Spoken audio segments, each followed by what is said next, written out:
methods in integral yoga.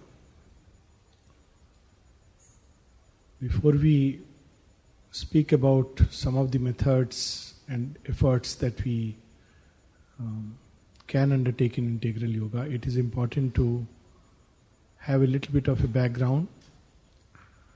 As Sri Aurobindo says that we are not the sadhaka of a book or many books, but the sadhaka of the infinite.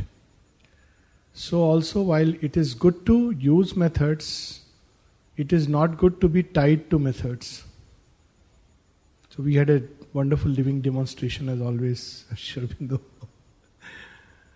It's wonderful to have the music. If it's not there, still she is important. So more important is to remember that methods are helpful, but we are not seeking a method for the sake of the method. When Mother was asked about Hatha Yogic and Raj Yogic practices, she says one may practice Hatha Yoga and Raj Yoga and yet not be spiritual. So it was a very shocking statement for many. And so she was asked, but doesn't it give a discipline? She said, we are not seeking a discipline for the sake of the discipline. We are seeking the divine. And the divine, as we have been reading, and it's a subject of experience above all, is everywhere in everything.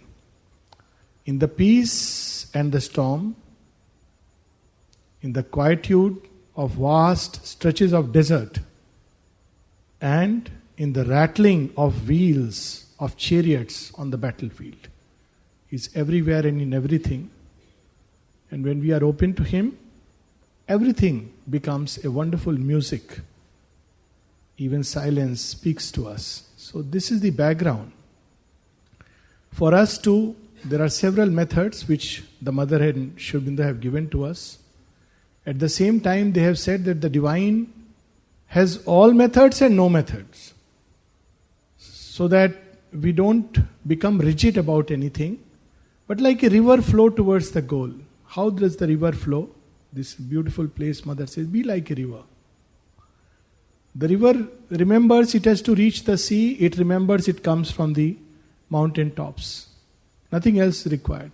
Where we have to go, then whole life becomes the unfolding of a yoga within us. The core of the effort, which is more important than the actual practice, Sri Aurobindo has revealed to us, is a triple effort, triple labor of aspiration, rejection and surrender.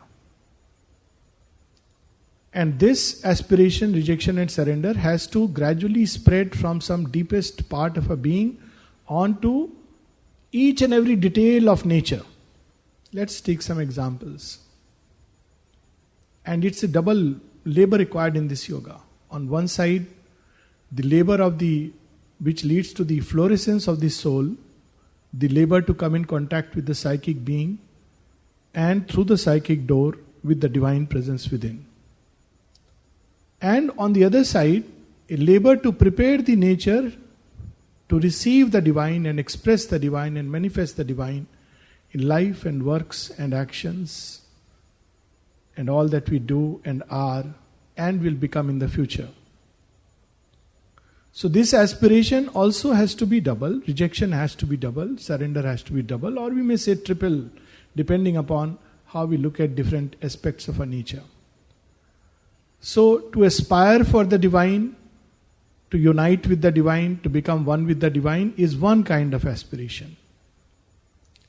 But in life we deal with many things. We work, we have relationships, we play, we have vacations, we have all kinds of situations. So what do we aspire there? We aspire for truth and beauty and light and peace and harmony to manifest. So when we work, normally we work for the sake of, we are doing a job, we need money. Money has to be there. We are working for promotions. We are working to satisfy our ambitions. But if we can bring this aspiration that may my work be an offering to thee, thy service, may it become your service, the whole thing begins to change. So when people come to us, they are no more just clients.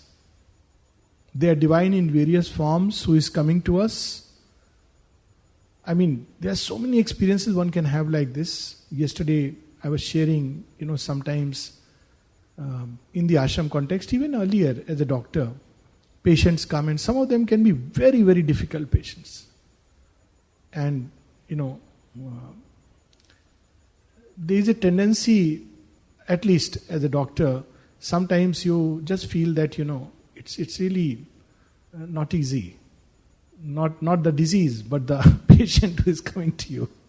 Disease is easier. But then you remember that, look, I have to see the divine in this patient. The divine has come to my door. It's not just a person who has come. And then boundaries begin to vanish. One can practice it everywhere. In the Air Force setup, I had so many instances. We have a setup where only certain people would come, so-called outsiders are not allowed. In the ashram also we have categories, ashramites, this, that. And one has to make a conscious effort that no, these are human man-made categories, they have their utility which is very temporary and one should understand their temporal utility. But at the same time, if somebody has reached, it is the divine who has come. So many examples. One of the doctors who used to get excellent result in his practice, someone asked him that, what is special medicines you are giving? He said, no, it's no special medicine. So, how come your results are so good? So he said, nothing. When I stand in front of the patient, I simply say, Hey Sachidanand Brahm, what kind of a mask are you wearing? I don't like you wearing this mask of disease. Get out of this. Get rid of this. How beautiful it is. He is invoking the Supreme in the patient. Now, obviously, the patients didn't know, nobody knew, but very quietly this goes on inside. Similarly, in our relationship, it doesn't matter what is the outer frame, these are all human conventions. But the core of any relationship, whether it is parent, father, mother, brother, sister, husband, wife, children, friends, all relationships, core is love. But this love gets mixed up with expectations, hopes, fears, anxieties, demands, dependencies, all kinds of things. But what if in any relationship, regardless of anything, if we can bring in this element of aspiration and aspire that may my love, my relationship be full of purity, truthfulness, beauty, harmony, peace, then it will become a yoga. And it will make us so independent. It's no more dependent on the other person's reciprocation because we are receiving everything from the divine. We are not dependent on other person's response to us. We are worshipping the divine in everybody. There is a very, in Indian conception, and Mother speaks about it when a story, film was shown in the playground on Sati Anusuya. In Indian thought, there is a concept of Sati. And strangely, only women are Satis. There are no Satas, like, men are not regarded as capable even of loving truly. It seems like that. There may be some truth in it, but I hope it will break soon. So women, by the sake of just the purity and truth behind their human love, could transcend the plane of the gods and command the gods to become children. We all know the story of Anusuya that, the gods even get jealous of her. They can't believe somebody like a human being can love. This is a very interesting story because Mother gives us a clue to integral yoga in real life. Mother saw this film and she was very happy. So in this film, the gods get jealous and they want to test her. So they come in impossible conditions that, would you feed us? Yes, of course, please come in. No, you have to be without any clothes. Make us sit in your lap and feed us. How does a woman do it? And she has committed. She said, no problem, so be it. You are like my babies. What is there? I am like your mother. That power of her consciousness brought upon them a kind of spell. They became like little babies, sat in her lap, ate, and she put them to sleep. Then the three goddesses come in search of their husbands. They are lost, they can't find them. And ask Anusuya, where are they? Where are they? Have you seen them? He says, yeah. I think there are 3 babies sleeping. Check out which one is yours. Take him along. When the mother saw this movie, she had a very beautiful comment to make. She said, first, only human beings are capable of this love because they have a psychic being. The gods cannot love this way. Human beings can because they have the divine presence in them. See, this is the sign of divine presence. We often feel, oh my God, for the sake of divine, we have to leave everybody. Maybe one way, or maybe we have to purify everything another way. So in the integral yoga, we are embracing the world. We are not shunning, leaving, rejecting. Everything can become an occasion. So then she says that the power of human love is such that it can take you beyond the gods. Just human love. She's not even talking of the love turned towards the divine, which is of course something par excellence, but this is the path of preparation where everything in life becomes a catalyst. So we aspire for truth, beauty, peace, harmony in everything. We are dealing with people who are so-called our subordinates. How do we deal with them? Mother says that there is something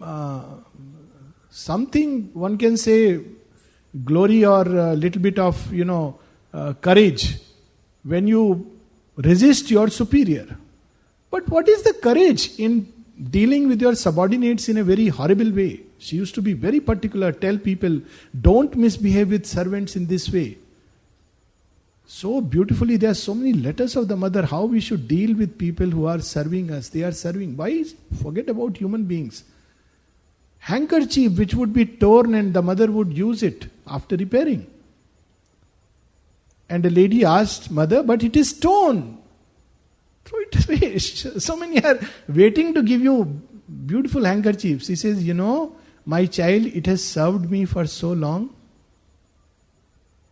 Handkerchief has served me for so long. We go and live in a house and we think it's my house.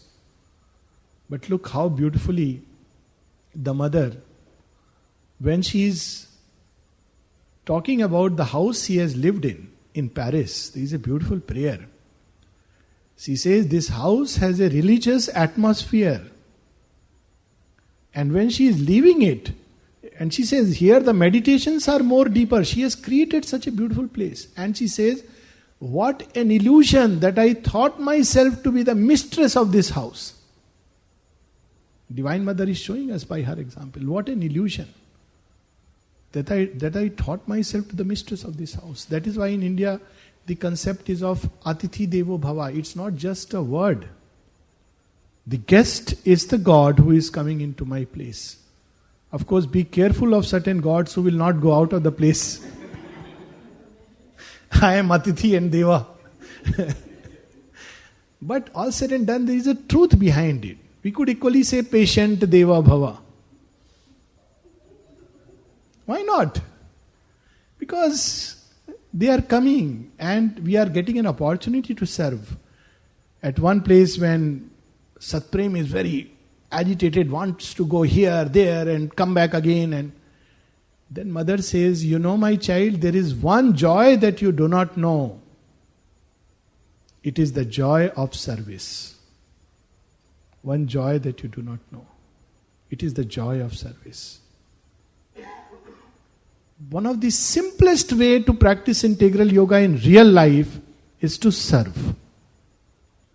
Automatically it brings humility, suppleness. To start with, anyone. Just make a cup of tea for the lady of the house. Start with that. Simple. I can see certain heads are nodding. The other way.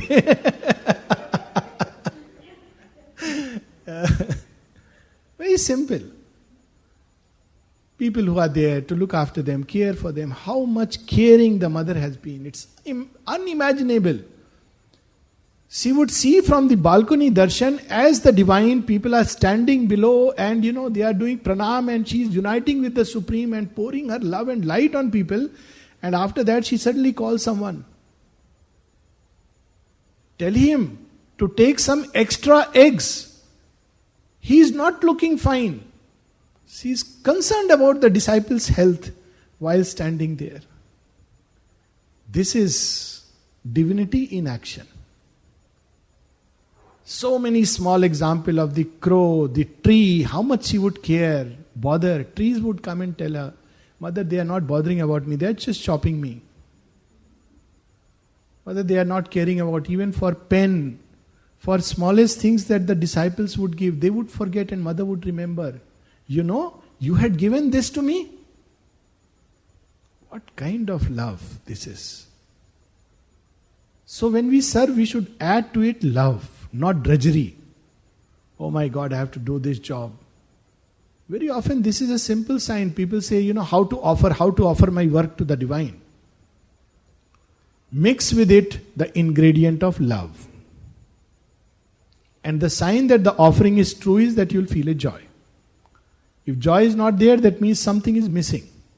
When service is done with love to anyone, divine is, of course, if we can serve the divine in people, in creation, and of course, directly the Divine Mother's work, these are the three gradations. There is a great joy when we serve with love, with the sense of the divine presence in anyone. It's beautiful. There are so many stories. The other day we were talking about this lady who just by living in the house had reached that state that she could tell the yogi, I am not a bird whom you can burn away just by looking at me. These are not just stories. Tremendous tapasya is needed to practice these things. Try practicing one day. Somebody who just, brushes you aside and after a while say, maybe the Divine Mother wants to give me an experience through him or her. Somebody criticizes, just step back and see, maybe there is something that the Mother wants me to learn. And if there is something good about the criticism, take it. And if there is something not right, leave it aside. And yet to carry love in the hearts, very, very difficult. One day practice is 1 day, 1 hour, half an hour, half a minute. This is how integral yoga proceeds. So it is bringing that aspiration, and it would also mean rejection. Every time we aspire that may this work that I am doing, may this relationship in which I am engaged at this point of time, may this journey of mine, may it be your journey. May it be you who serves through us, loves through us, receives our service. Then we have to also do rejection, because many things will come in the way. Anger will come, greed will come, lust will come, want will come, jealousies will come, possessiveness will come. There are people who hold on to their chairs as if, they are indispensable things. Let go. Chair is not important. It's the same thing like a method. Important thing is something else, someone else. It is there, fine. If it's not there, fine. Look at, and Sri Aurobindo speaks about it, that in Indian thought, we loved extreme characters. Sri Aurobindo speaks very highly of this. Look at King Harishchandra, and he speaks about this story. That how we loved extreme characters. Here is a man who in a dream has seen someone to whom he has given the kingdom, not even in real life. There is no legal document. And he comes next day claiming the kingdom. He says, yes, I am waiting for you. I step down from the throne and walk away. This is the fire of yoga. This only somebody can do when the love for truth and light is so prominent, so much awake inside, that nothing else counts eventually. Other things are there, they have their place, but a very relative place. The only thing that matters is the absolute. And then surrender. Things are not in our favor, circumstances don't go the way we wanted. People are bad even when you are good to them. You believe and they cheat you. Doesn't matter. Offer it to the divine. When somebody asks the mother, when you have faith in people and they deceive you, what does it mean? She said, it means your faith is not strong enough. Amazing answer. What does it mean? So these are countless opportunities every day we get in our life. Sometimes it's food which we like, sometimes it's something which we don't like. It's okay, find the way. River is, instead of complaining, cribbing, if you don't like the food there in the, the cafeteria, there will always be something down below, at least in this retreat. I can vouchsafe for it. They will eat bread, butter, even the morning something. Pick it up, eat it, rest. It's okay. And if nothing is there, fine. Always some banana or something will be there. It's just because important thing is not that. We have not come here for that, and it's there is very nice. But we have come here for mother, for her love, for her service, for her joy. So we can start with this attitude of service. Anybody, anything that we do with the joy of service. Not that we are doing some big favor. Or, if somebody does something to us, lack of gratitude. Oh, I deserve it. These are totally crass egoistic attitudes. And as long as we have such crude egoism, how can we even talk about experiencing the divine? It's a very far thing. Let us bring some suppleness in our life, some gratitude, some joy of. And then of course when we thus begin to serve. So it's not that as a doctor I am a very highly intelligent man, highly qualified, and if I have given a prescription I have done a big favor. No, not at all. I am given the opportunity to serve the Divine Mother in this way. When we go to ashram, it used to happen that when people used to come to our place when I was in the Air Force from the ashram, I would feel such a joy and I would say, Mother couldn't come like this, but at least those who have served her have come. And it was for me like something of her is coming. And people used to be surprised because they knew their imperfections. But it doesn't matter at all. Similarly, when right now one goes, this is how that look, when you look after an elderly ashramite, you get this feeling that they have seen her, they have loved her, they have served her in whatever way. So if I can do a little bit, it's such a joy. It's no more the person. How the person takes it is irrelevant because your devotion has gone to Mother and she receives it. That is the beauty of this approach. And then of course there are certain works directly given by the divine. And that's where I feel having a center has a great advantage.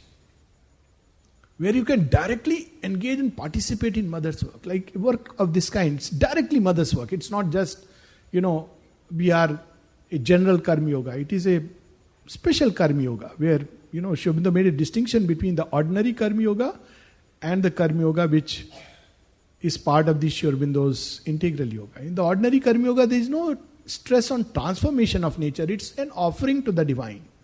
Remembrance of the divine. Here we have to see that our nature is becoming suppler, it is becoming more plastic, wide, open, luminous, calm. It is more receptive to that love, that beauty, that power, that strength. All this becomes part of. And by this process, slowly a kind of background consciousness begins to develop in a sadhak. And that background consciousness supports him through life. Smallest details have to be revealed to her. People would go for picnic. In the ashram, people go to picnic. It's not that they are sitting rigidly and, all the time. No, they go to picnic. But what is the process when they go to picnic? And this is right, when Mother, even now she is physically present. So they would tell the Mother. Mother would ask all the details. Where are you going? Okay, when will you go? When will you come back? Who all are going? All the list of names. Sometimes she would, and so vigilantly she would see. It was not just a formality. Someone was telling me that when her name was shown, what? She's also going? No, she should not go. That's it. Somebody else, yes, go. People would go for matches. People would go, but they would tell her. And after offering, and then they would go. So wherever we are going, whatever we are doing begins to become a joyous journey and way of contacting the divine. After all, what is yoga? Uniting with the divine. Before the union, there is a contact. How do we come in contact? Through prayer, aspiration, through being like an open book to the divine. If I am unhappy, Mother, I am so unhappy. This fellow has said such a thing to me and I just can't handle my anger. That becomes a yoga. Rather than becoming grumpy, complaining, whining, whimpering, reacting. Yes, there is a momentary. We are all human beings. We have our issues, problems, difficulties. But when we turn it towards the divine, they become way of yoga, and she shows that in her so many prayers. How beautifully she writes. Of course, this is not connected to her personal life, but so beautiful. Suddenly before thee, my pride fell, and I wept before thee the sweetest tears of my life. The mother writes it in her prayer. Says, O supreme and only confidant, it is idle to seek other than thee someone who would listen, a friend who would understand. So experiences of disappointment can become catalyst for yoga. Experiences of happiness can become catalyst for yoga. So slowly a background consciousness begins to develop, a field begins to become ready in which now the divine can start doing his work. Not before that. So this is one kind of effort wherein every part of nature, even in the body, we go for a walk, we go for swimming, we play some games. And how beautifully after many years, Mother gave the prayer of the cells. And he says, now they are beginning to become aware of what is the true purpose of physical education. Otherwise everybody thought we are just building muscles, becoming strong, looking smart, handsome, etc., etc. Now they are beginning to become aware that this is the purpose of physical education, so that this body becomes more and more capable of receiving her light, her love. By serving her with the body, like look at in dining room. The beauty is, most of the people who work in the dining room, they come from a very, very modest background. Many of them have not even studied, properly, done their grades, higher grades. But just because of the joy of service, they are so beautifully rooted in yoga. Spontaneous understanding of what yoga is and what it is not. They can't give lectures. If you call them, they would just sit and say, no. I had a very, very beautiful funny experience with someone. So, I just said, I have to go because someone is coming, wants to meet me. Why the person wants to meet you? No, just counseling. Counseling? What is counseling? Now, literally the person doesn't understand anything about psychiatry and counseling. I said, counseling means the person is in difficulty, so, I have to give counseling. So why do they come to you? So I said, well, I'm a psychiatrist, so they come to me. No, but why to you? So I couldn't get the question in all earnestness. So I said, no, tell me what exactly is in your mind. The person says, no, means they can go to mother and say, mother, this is my problem, and that's the end of the story. I said, exactly. I said, if they can do it, surely I'll be redundant and I'll be very happy. But I can't tell people who come to me, go to the ashram, sit at the samadhi, and that's it. Don't come to me. And the person says, yes, exactly, this is what you should do. Why are you wasting your time and the other person? And I am telling you not a word of exaggeration. And the person was saying this in sincere earnest. Because the person just couldn't understand why somebody has to go to a psychiatrist for counseling for a problem when there is such a beautiful, simple solution right next door. And it's so true. It's called getting the yoga in the right way. Nothing is required. If one can do it, then nothing is required, really speaking. It's yoga made easy. If at all there is a yoga made easy. Otherwise, we have all other things. We have lectures and we have psychiatrists and we have counselors and we have books and we have all kinds of things. So this is aspiration, rejection, surrender at every level we have to bring. And the joy of service and the ingredient of love in all we do.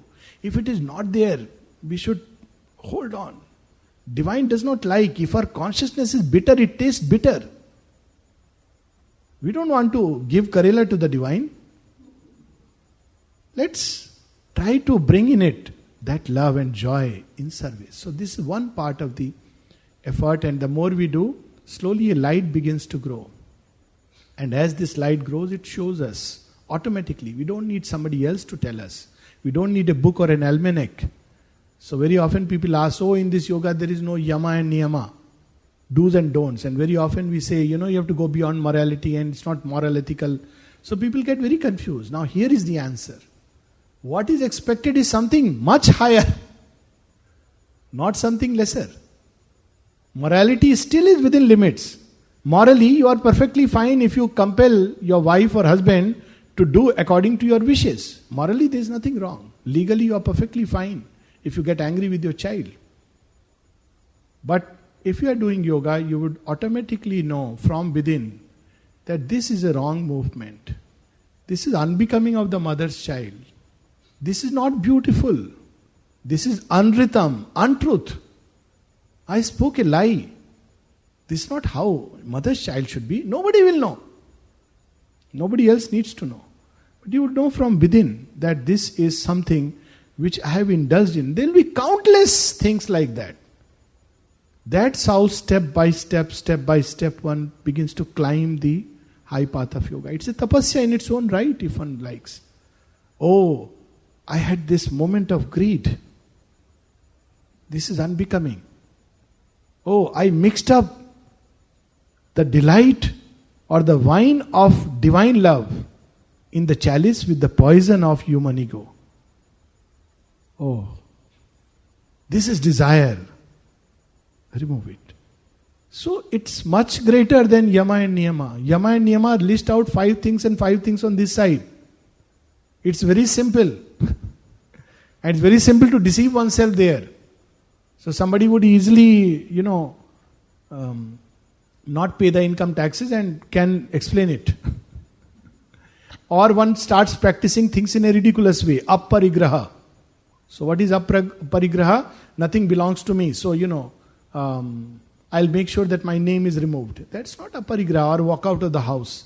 Apparigraha is to live in the house, but never with the sense that this is my house. That sense of possessiveness, that this is mine. To walk away if tomorrow one has to walk away. That's it. And yet while one is there, to fill that place with beauty, because it is after all one among many temples of the divine. So that's why it's not an easy yoga. It requires tremendous sincerity. Because of this reason, it's easy to say that every day morning you get up at 5 o'clock to 7 o'clock, do this mantra sitting in this place after your bath with a tikka on your forehead and a janeu in your, or a dhoti on, wearing that. That's very easy. Anybody can do it. But far more difficult to remain with a vigilant consciousness, to make the progress whenever one gets an opportunity. So this is how it proceeds. And along with that, there is another effort which is required, is to go within, to tear the veil inside, and to go beyond the hard lid of the mental consciousness. This is the other kind of effort. One is on the surface consciousness, and the more the surface consciousness gets prepared, the easier this becomes. Otherwise, we are so much full of all kinds of things that the moment we sit for meditation, all the bhutas and pishachas, the ghouls and the ghosts which are tied inside, they become free. They say, now we are going to torment him. Our chance. Because they are there inside. We are not conscious of them. Very often people ask why we are not conscious of the divine when he is everywhere. This is a very common, natural question. Because of these 4 ghouls, asuras, unconsciousness. We are conscious of our body, we are conscious of people, we are conscious of everything going around, except that, a wall of unconsciousness. Because of falsehood. We indulge in all kinds of falsehoods. Anritam. So how are we going to come in contact? A genuine heart, sincere heart, open heart, which doesn't, live behind veils of deception, crookedness. These are the things to get rid of from nature. And then the divine presence is so beautifully present. Because we enjoy suffering, so the delight escapes us. We do everything that will bring suffering. But that which will give us freedom and delight, we stay away from that. So these are the things, the more we do, the more interiorization becomes easier. Interiorization or going within, because this is one of the practices and processes. And before we do it, once or 2 simple practices which the Mother and Sri Aurobindo, and it's of course part of any yogic discipline in general, because interiorization is something which is done in many yogas, only here it is done with a slightly different purpose. And that is first the practice of inner quietude. And this can start with speech, not letting our speech flow in impulse of anger, crude things. Then slowly, not to let the speech flow in impulse of falsehood, unconsciousness, just chattering away, throwing away energy. Slowly, we begin to conserve this. Then practicing still deeper, quietude in the thoughts. And so many methods Mother and Sri Aurobindo have given us. One method is to simply separate from the movements of nature and be a witness. It's a whole swirl which is going on and on and on endlessly. The same thoughts one had 10 years back, same thoughts are still tormenting. If one doesn't do anything, another 10 years, 20 years, they will again torment. So to learn to separate and observe them. Just to observe them. Without judging them, without flowing with them. Just to observe them. Many thoughts we'll see gradually die off. They come up, push us to speak or act. But if we stay quiet for a while, after a while they begin to die down. Impulses, again they'll begin to die down. Very often, let's get this thing. But if you wait for some time, its charm is over. It just goes away. So slowly, by trying to separate oneself, one begins to get a very point of advantage within nature, a part where one can step back when all this storm is going on. And this can be practiced anywhere, at any point of time. In the midst of a very agitated environment, there is a crowd and it's, literally jostling, pushing, all kinds of things are going on. In a party, sometimes people have to go, I believe there are compulsions. One has to be in a marriage. Worst kind of things where donkey sits on a horse and believes himself to be a king. But doesn't matter. Step inside. Let people do what they are doing. It's a tamasha, nothing else.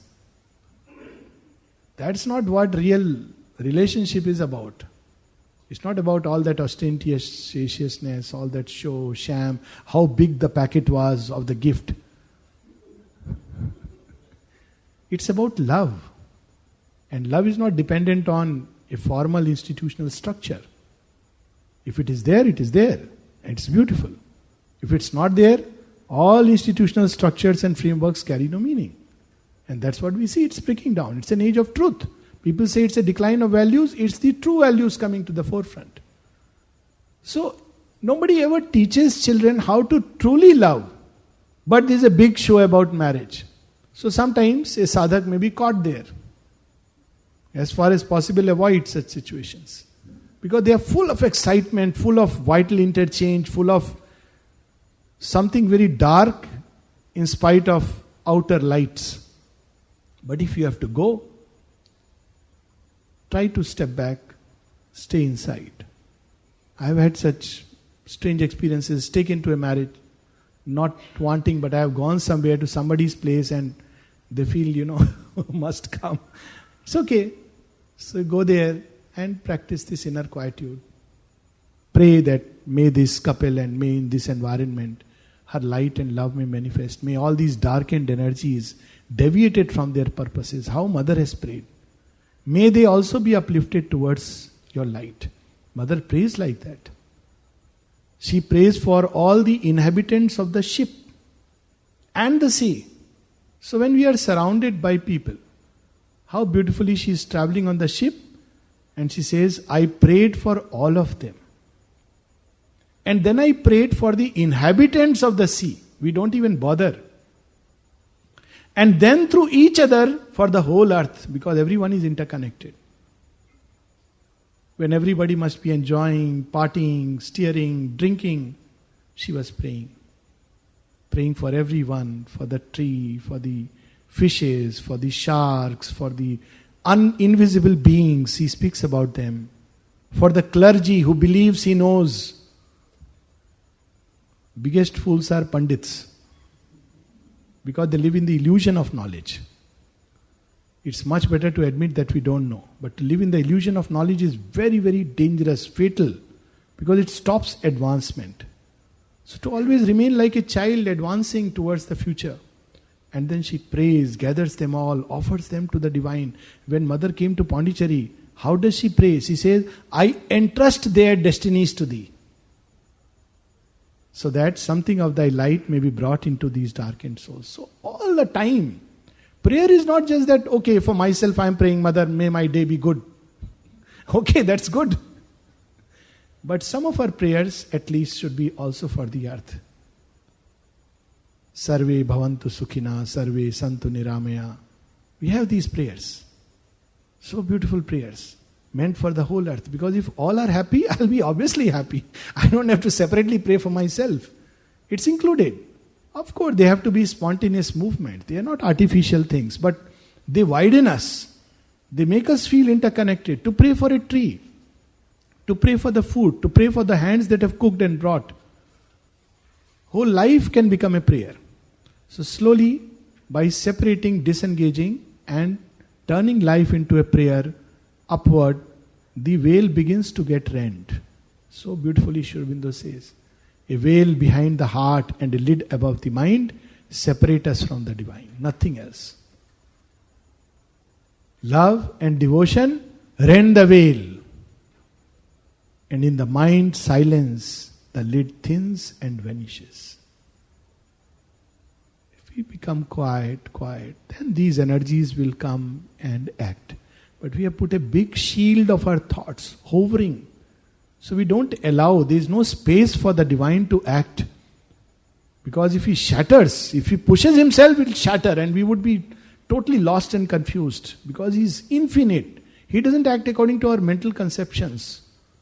So that's why he waits, knocks at the door and waits. It's a beautiful tradition there are many interesting traditions in Indian thought. One of them is Jagannath Rath Yatra. It's a unique day when God comes out. Normally you go inside. God comes out and reviews his kingdom.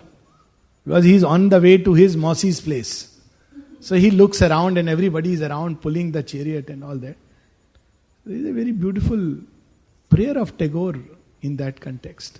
He comes out and knocks at everybody's door and says, do you have something to give? Do you have something to give? Now, that's our opportunity we can seize. There are so many moments when we are very close to the divine. When people are not there, when there is no work, we are sitting quietly. But instead of using that opportunity, we just lose it. We say, oh my God, I'm getting bored, restless. Let me get up, do something. So we lose that opportunity. So interiorization practices are not only at a fixed time. It's good to have a fixed time.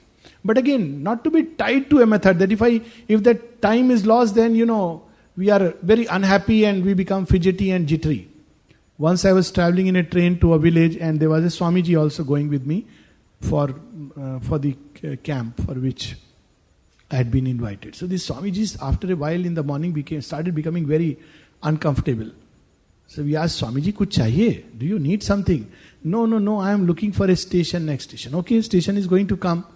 So he says, how much time it will stop? So he said, not much. He said, oh, then again he was sulky face. What happened? He said, no, I want to take a bath. So like an idiot, I said, take a bath in the bathroom, you can put water, at least if you are so much. I thought some people are very, they're feeling warm probably, I don't know. It was a second class compartment. So I said, you take a bath. No, I can't take bath from there. It has to be a pure water. Now, how do you get pure water? I was reminded of my mother. She would do it. So when the train stops, she would go out and, find a place. And those days, of course, trains would stop for long and you could pull the chain. But now it's not like that. So I said, it's okay, but maybe, we'll reach till evening. He said, yeah, by evening, but, he has to do his mantra and puja. So, by now I understood the game, but just out of little fun I said, so you do it now. I can't do it till I take my bath. So it's a catch-22 situation. So I reminded him what Swami Vivekananda has said, that every day we must give bath to our body and soul. But if you don't have time for both, give bath to your soul. That is always possible. It's not that the divine sees, oh, you have taken a bath, good, now you can sit. Otherwise you can't enter my room. That human beings can say, don't come till you have taken a bath and put a nice perfume. But divine, If we can do it, very good. But if we can't do it, still we can take a bath of the Lord. So to take a bath of the Lord. So what is this bath of the Lord? To sit, and we can use an image, we can use whatever way it comes, that from up above, beyond this lid, her light, her grace, her peace, her love, her beauty, her strength, her boundlessness, her wideness, her joy is pouring into our head, creating peace, harmony, light, truth. Pouring into our eyes, giving us new sight. Pouring into our ears, opening the doors to an inner hearing. Pouring into our throat and mouth, making our speech filled with the golden wine. Pouring into our heart, bringing sweetness, light, peace, harmony, joy, and the vibration of true love. Pouring into our lungs, filling our breath with renewed energy of the divine. Pouring into the lower parts, cleansing them of all that is dark and obscure and petty and egoistic and selfish and vain and self-glorious, and bringing thereto wideness and strength and peace and light. Pouring into our limbs, making them jars of ecstasy and peace and strength and love. Pouring into each cell of our body, opening each cell with a luminous trust to the divine. This we can do. It's not a difficult practice. It doesn't need a long time. Initially, we may feel that, but after a while, it is magical. We don't have to sit long to do it. We just sit for a moment and it starts, this pouring, this descent. Waves begin to flow down and we are wrapped into the embrace of the divine. It can be as simple as that. But obviously this is part of the practice. And we have to do it joyously. No practice is a drudgery. It is a joy. It's our moment with the divine. Imagine when people went to see the mother. Supposing their eyes were on the watch, it's getting late. How long will it take? That's not how we go to the divine. It may be 1 moment, it may be 1 hour. To be true to that moment or that hour. Mother used to say that. It's not like I have to keep sitting in meditation for 1 hour. Sometimes we sit for a few minutes and we feel that joy and we spontaneously come out. It's okay. Sometimes we just want to continue doing it. It's fine. So to trust that moment, to give to that joy of being near the divine, but not in an artificial way, in a mechanical way, but in a very natural, spontaneous way. So these are some of the things which we can do. And one simple practice which subsequently the mother said, Sri Aurobindo also said, but he didn't emphasize much, but mother spoke very much about it, is the mantra. But here also she said, mantra is not something artificial. It is something which must spring up spontaneously from the depths of the heart. It need not be in Sanskrit. It can be a phrase from Savitri. All can be done if the God touch is there. Or just Om Namo Bhagavate. Or simply Ma, Ma, Ma, Ma. And after a while this mantra begins to become our personal number, personal identification number, PIN for the divine. So we use this PIN and it gets connected. It's a very, very powerful means, especially to quieten the physical consciousness and to form our connection. So if we practice it, if we get into this habit, after a while the mantra is taken up by the inner being and accepted by the divine. Initially it may not be. It just springs up from within and we just go with it. If it's not there, of course one can start by some mantra which is outwardly. After a while something will spring up. Or reading Savitri. Suddenly a line will strike and it will become our own mantra. Or simply, as I said, mother used to use this mantra my Lord, Hey Prabhu, Hey Ma. So when this mantra begins to become more and more active inside us, then life becomes even more beautiful. Every time there is a problem, a danger, a situation, a crisis, something to be resolved, something we cannot understand, simply Ma, Ma, Ma, Ma, Ma. And slowly that begins to act upon everything, inwardly and outwardly. So many examples. It has to be seen to be believed. I have been once face to face with total rowdies, 6 of them, with sticks in their hand. And obviously you can't fight with 6 rowdies and totally with sticks in the hand. I mean, it's not a movie that you start, and just because you are from Air Force and trained a little bit. You can't do that.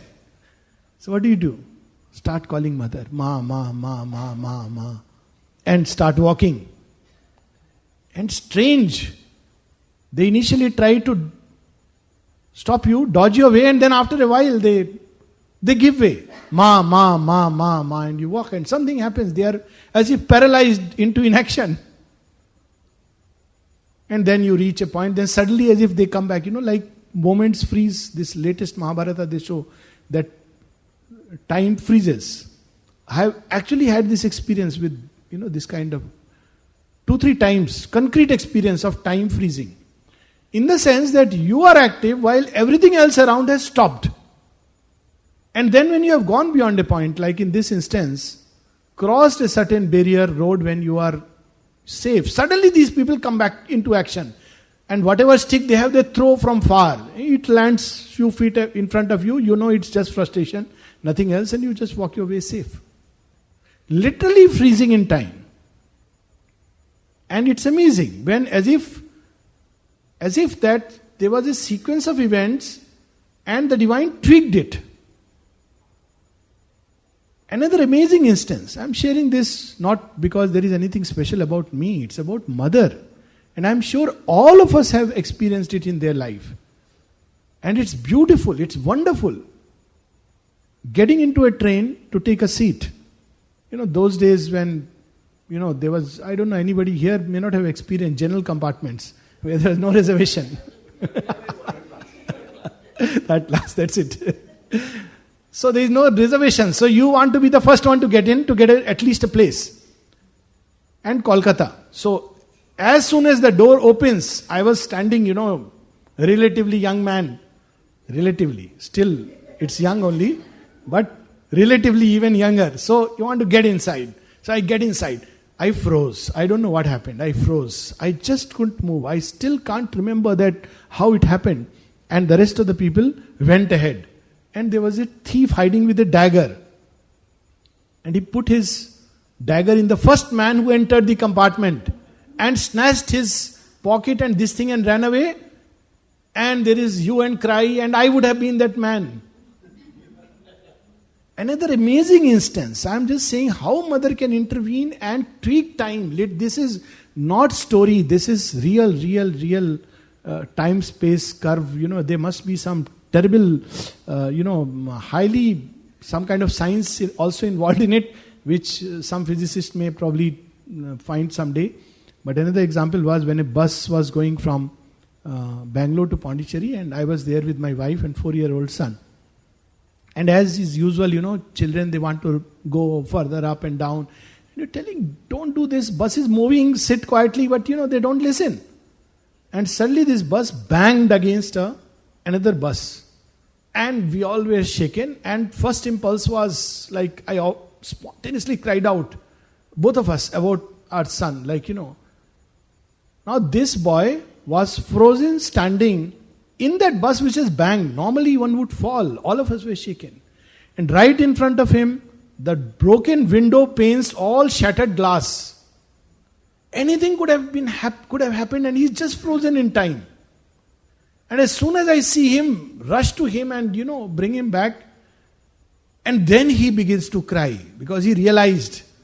And then I asked him what happened. He said, no, mother just held me from behind. This was his, because 4-year-olds, they don't.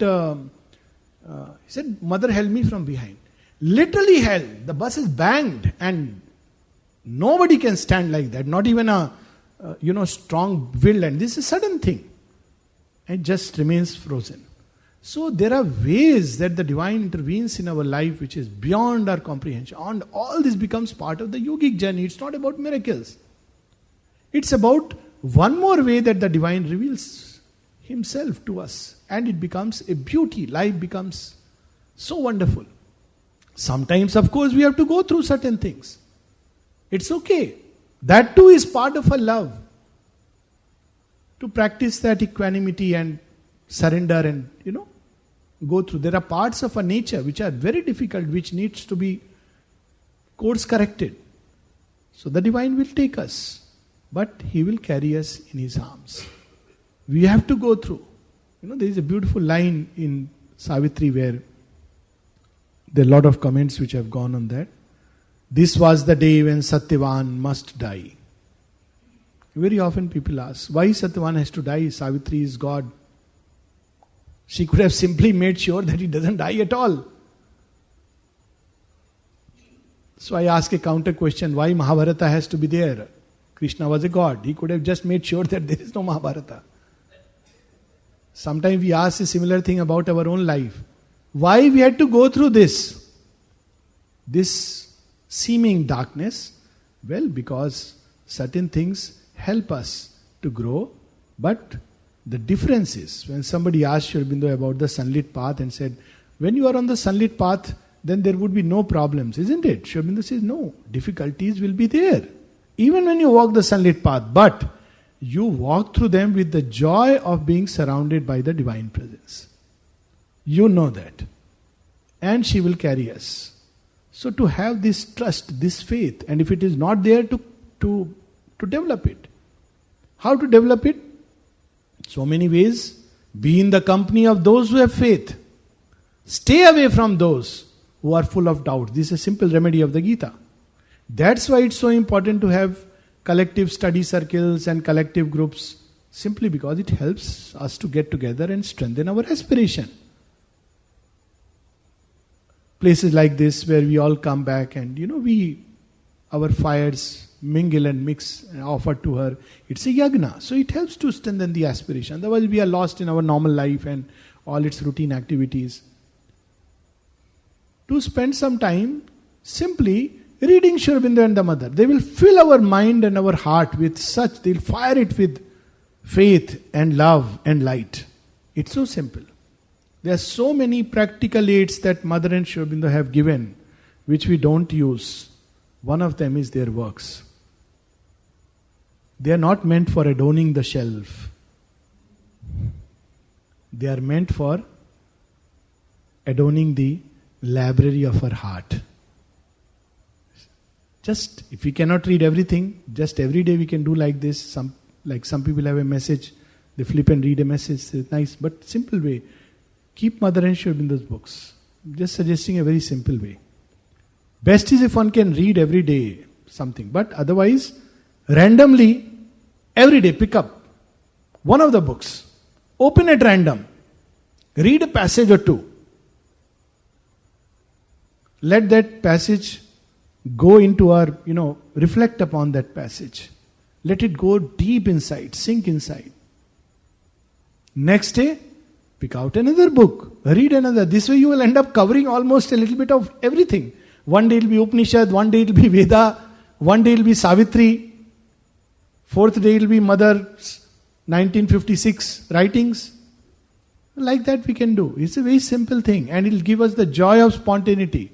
So we don't feel, sometimes people say, I have to finish this Life Divine, it's becoming very difficult.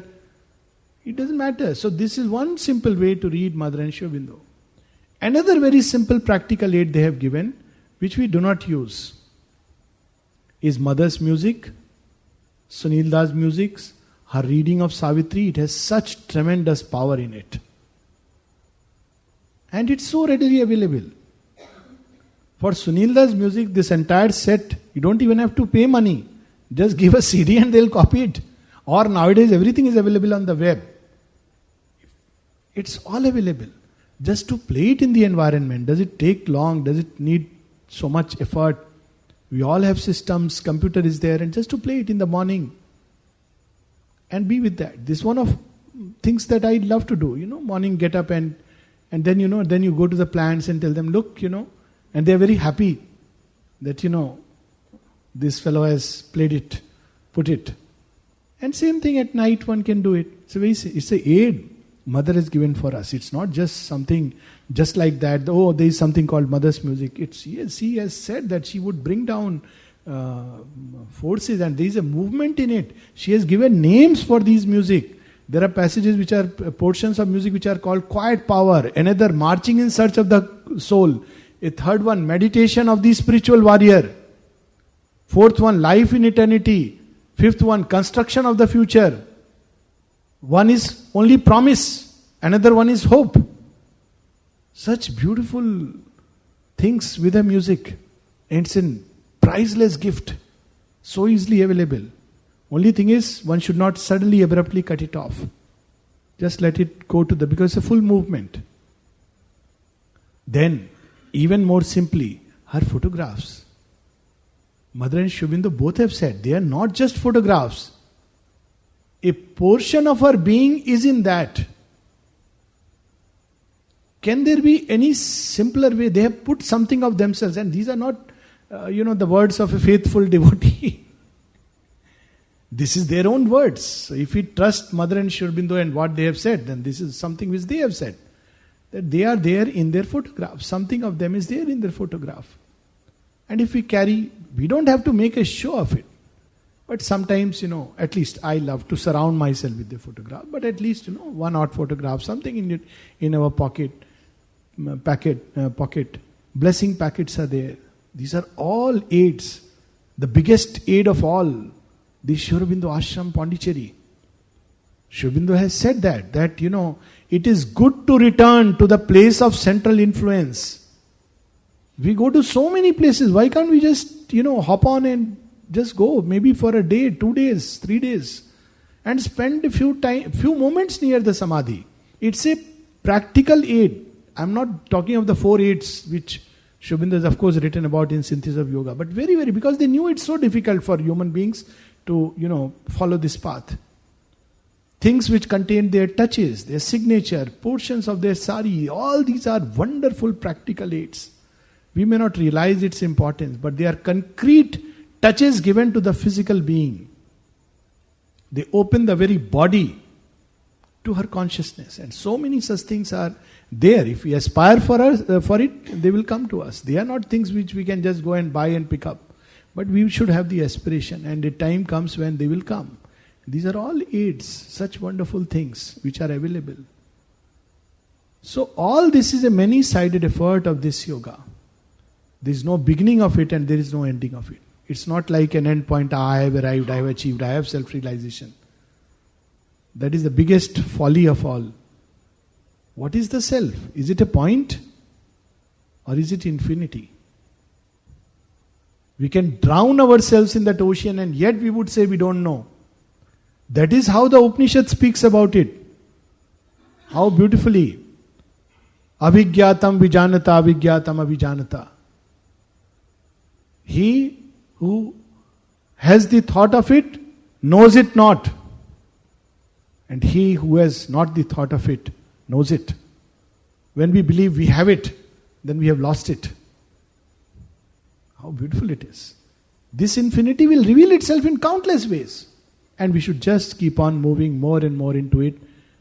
And the more we move, the more we will discover the wonders of the divine. And our consciousness will become more and more like a child. Because it's forever on the trail of the great discovery. Just give me 5 more minutes. I know we are closing on. But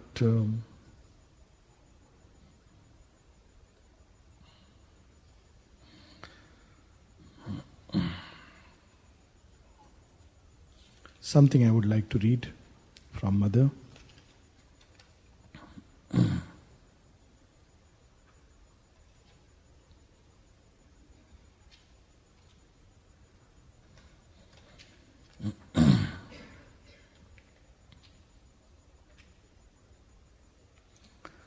I have had an interesting experience, mother is revealing to us, to a disciple.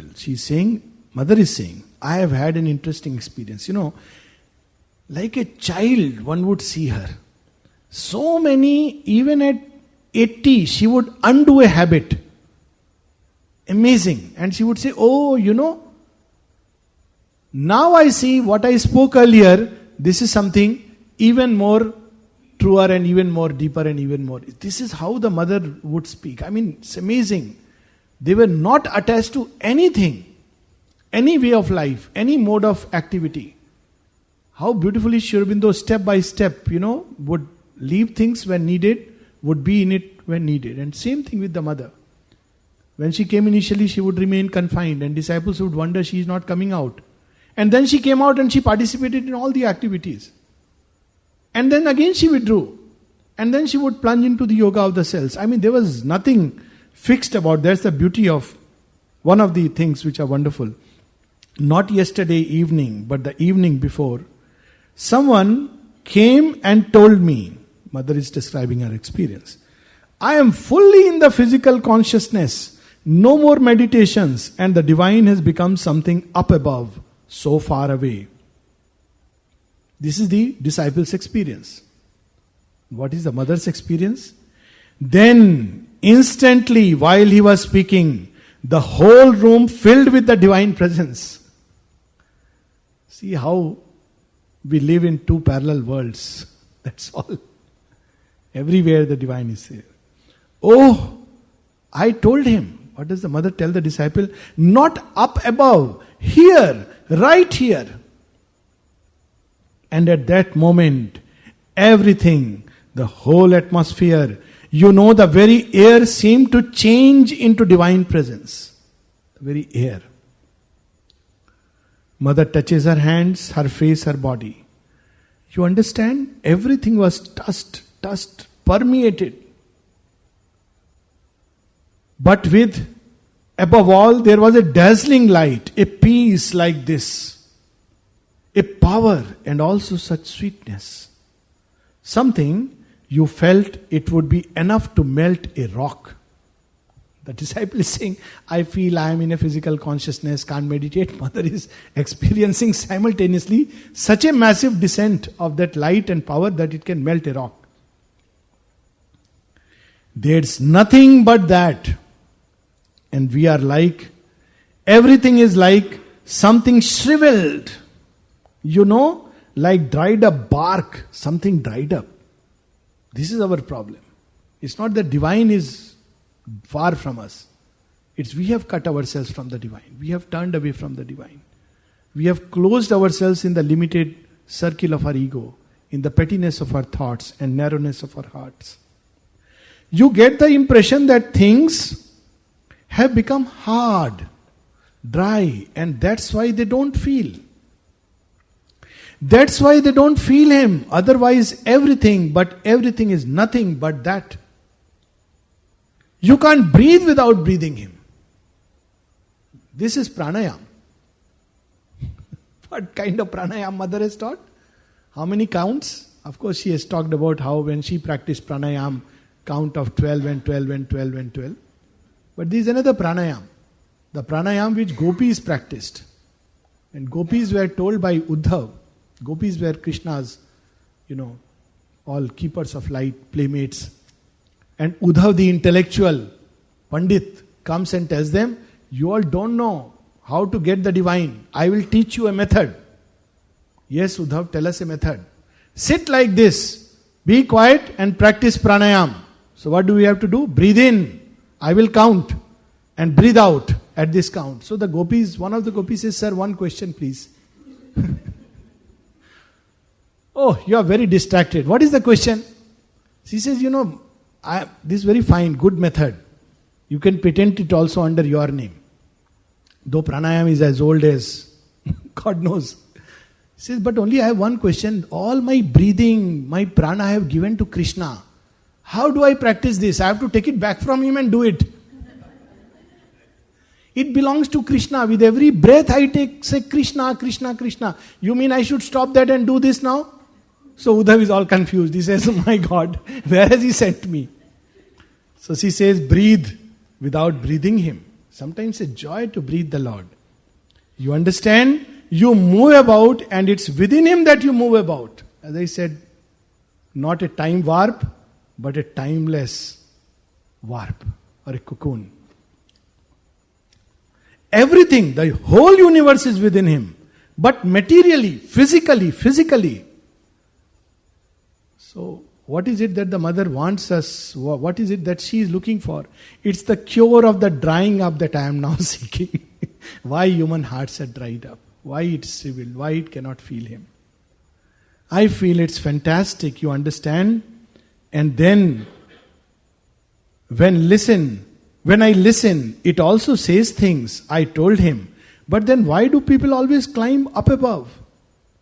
And with the extraordinary, fantastic humor, the divine is telling, with the fantastic humor, because they want me to be very far from their consciousness. As simple as that. We don't believe that without some very specialized things, He will be near. So He says, okay, like you go to a temple and the Pandit and the person who goes both don't believe that without the Pandit we can go near the Lord. So, what to do? No choice. The Lord says, okay, I'll sit quietly inside. You know that story of when a church was being built and they suddenly decided, no, blacks have to go to some other church. And one fellow says, my God, for so many years I have worked in this church. Now they are asking me to go away. And Christ appears before his eyes and says, no worries. They made me go away from here 5 years back. You are only going now, so we are in good company. So, this is how we are. And with the most extraordinary, fantastic humor, because they want me to be very far from their consciousness. Several times I heard, why do they go so far to seek what's within you, to seek what's everywhere? You get the impression that He is everywhere, and there is nothing else. And we aren't aware of it because we are shriveled up, dried up. We have made tremendous efforts to separate ourselves, and we have succeeded. Separate ourselves. We have made the effort, not the divine. We have succeeded, but only in our consciousness, not in the fact. In the fact, it is there. There is nothing but that. What we know, what we see, what we touch is as if bathing, floating within that. But it's permeable. It's permeable. Absolutely. That goes through it. And then she concludes. She touches her forehead and says, the sense of separateness comes from here. It's the mind. So this, yes. Stop here.